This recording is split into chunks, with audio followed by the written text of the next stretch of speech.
everyone, I'm Mrs. Earloo, and today I'm going to read Hansel and Gretel. It was written by the brothers Grimm, at least they recorded it, and this version is retold and illustrated by James Marshall. Hansel and Gretel, retold and illustrated by James Marshall.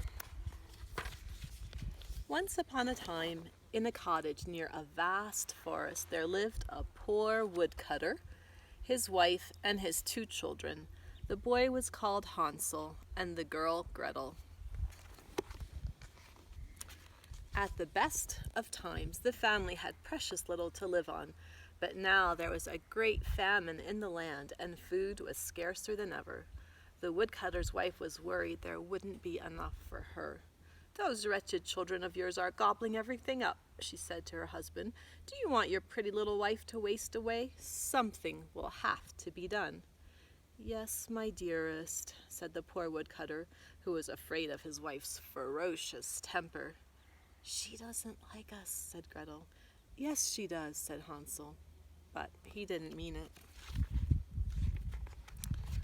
One night, when the woodcutter was tossing and turning and worrying about how to feed his family, his wife revealed a plan. "Listen to this," she whispered in her husband's ear. "We will take the children into the woods, give them a bit of bread, and leave them there." "Never!"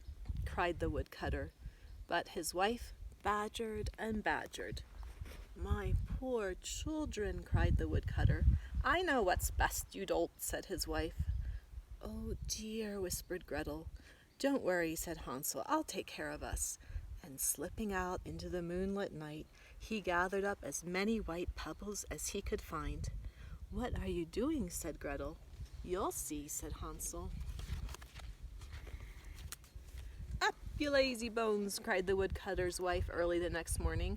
"It's time to go to the forest to fetch wood." And she gave Hansel and Gretel a crust of bread. "Save it for lunch, it's all you'll get." The family set off. In a short while, Hansel stopped and turned around. Soon he did it again. "Why are you lagging behind, Hansel?" asked his father. "I'm looking back at my white kitten on the roof," said Hansel. "That's not your kitten," snapped the woodcutter's wife.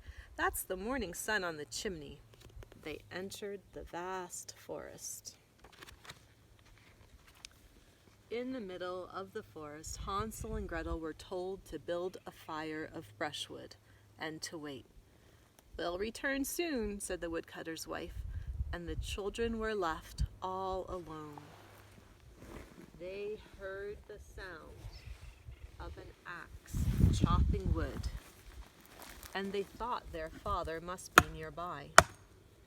But it was really a bough he had tied to a dead tree, being blown about by the wind.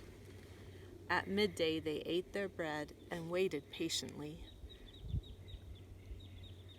The afternoon slowly passed, but no one came. Finally the children closed their eyes and went to sleep.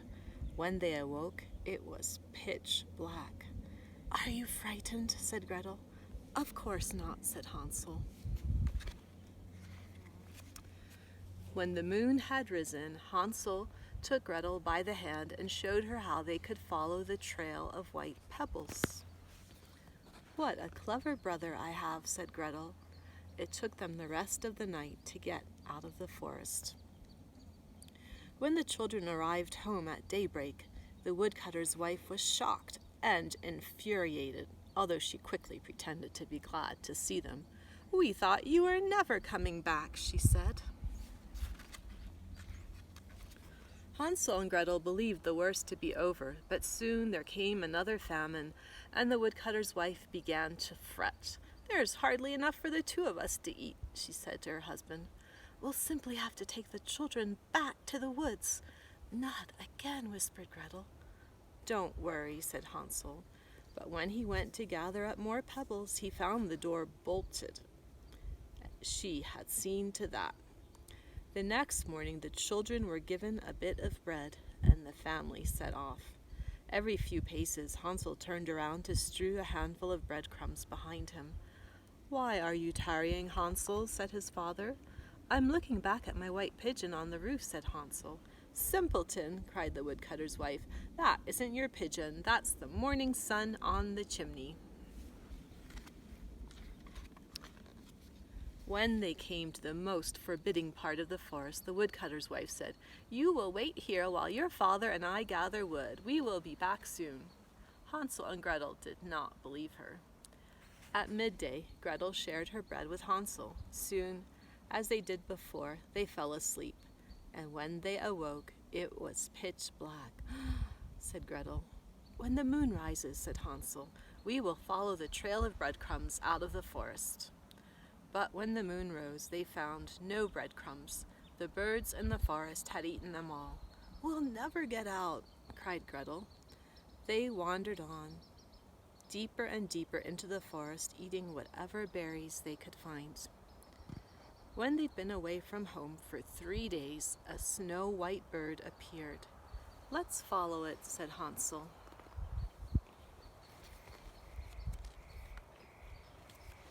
The snow-white bird led them to a clearing where there was a small house made of cookies and candy, spun sugar and cake. It was like no house they'd ever seen. Being terribly hungry, the children set about having a regular feast. Hansel broke off a piece of roof cake, and Gretel tried a bit of window sugar. It was all as good as it looked. Suddenly they heard a shrill voice from inside. Nibble, nibble, little mousie, who's that nibbling on my housie? The door flew open. What's this? Said a lady who Gretel was sure was a witch. 2 tasty, pretty children have come to stay. Now don't be alarmed, my angels, I'm really very sweet. And she took Hansel and Gretel by the hand and led them inside, where a sumptuous dinner of sugared pancakes with apples and nuts had been prepared. Hansel and Gretel ate until they were perfectly stuffed. Time for sleep now, said the lady, and she tucked them into snug, warm beds and tiptoed away. She's nice, said Hansel. Said Gretel. The next morning the lady, who was indeed a witch, snatched Hansel from his bed, carried him outside, and tossed him right into a cage. Lovely, said the witch. This is where I shall fatten you up, and when you're all plump and juicy, I shall have a regular feast. You let my brother out, cried Gretel. But the witch, who was delighted with her handiwork, only cackled and did a little dance.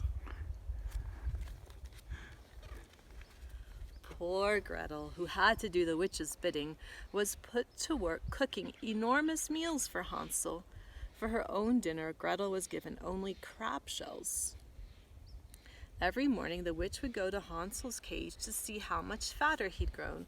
Hansel, stick out your finger, she'd say. And Hansel would stick out an old chicken bone. Witches, as everyone knows, have beady red eyes and dreadfully bad eyesight. I simply don't understand it, said the witch. You're as thin as a bone. Can't eat you yet.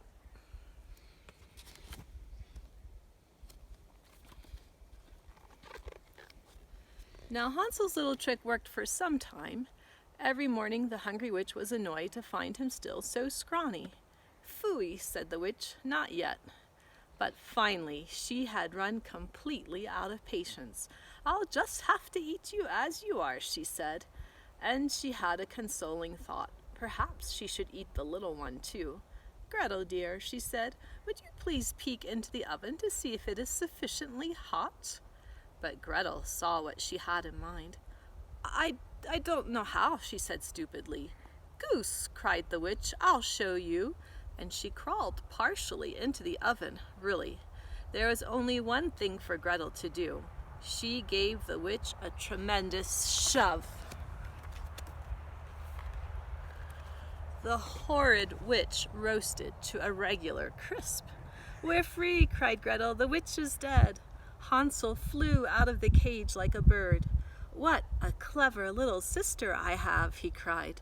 Together They explored the witch's house, where they found boxes and boxes of precious gems and gold coins. "Better than pebbles," said Hansel, "but now it is time to leave the witch's wood." When they had wandered about for some time, they came to a wide lake. A kindly duck offered to ferry them across. As they neared the opposite shore, Gretel was sure she could see their father's house in the distance. When the children reached home, their father welcomed them with open arms, for he loved them dearly and had been miserable without them. He told them his wife had died. Whether Hansel and Gretel were sorry is difficult to say, but with their father, they lived happily ever after. Thank you for listening.